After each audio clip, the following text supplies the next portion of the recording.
Kakasosweldo mo lang at gusto mo talaga mag-ipon. Fresh graduate ka, excited ka, motivated ka. Nako, ito na kapatid, ano ba talaga ang tamang financial goals para sa mga taong nag-uumpisa? Hi there, this is Shane Kitan, your pambansang wealth coach. Nako, marami nagsasabi sa akin ay yung lalo ng mga baguhan. Gusto ko na mag-ipon, gusto ko na talagang yumaman. Pero ang tanong, bago ka mag-umpisa, alam mo ba kung ano dapat mong gawin?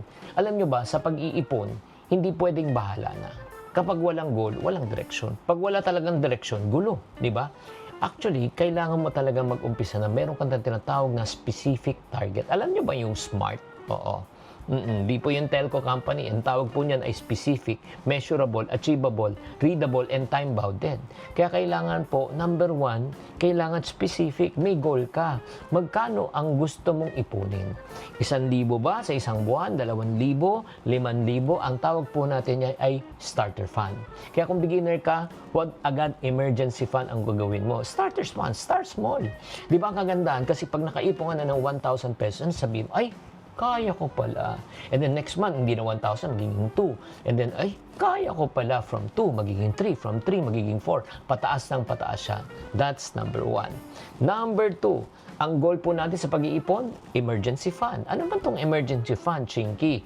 Ito naman yung buwan na nagastusin mo na dapat itabi mo ng 1 buwan, 2 buwan, hanggang 6 na buwan. Kung ang monthly gastos mo ay 10,000, okay, mag-umpisa ka sa 10,000 sa isang buwan, tapos 3 buwan, 30,000, at 6 na buwan, 60,000 pesos. Ito yung tinatawag na safety net. Just in case, magkaroon kang emergency, hindi ka may stress, hindi mo kailangan mangutang. Pangatlo, kung may utang ka, magbayad ka ng utang. At kung wala kang utang, huwag ka nang mangarap na mangutang. And number 4, ang goal po natin pag tayo po ay kumita na at nag-ipon, palaguin natin sa pamamagitan ng negosyo or if not naman, matuto ka mag-invest. Diba? Kaya ang savings po, ang pahalaga ng savings po after na may emergency fund ka ay palaguin. Bakit? Gusto natin pagdating ng panahon, kahit di ka na nagtatrabaho, ang pera na nagtatrabaho sa'yo, imbis na ikaw ang nagtatrabaho para sa pera. Kaya ang tanong ko po sa inyo, kung nag-uumpisa ka, nasa starter fund ka ba, nasa emergency fund ka na, or nasa investment fund ka na?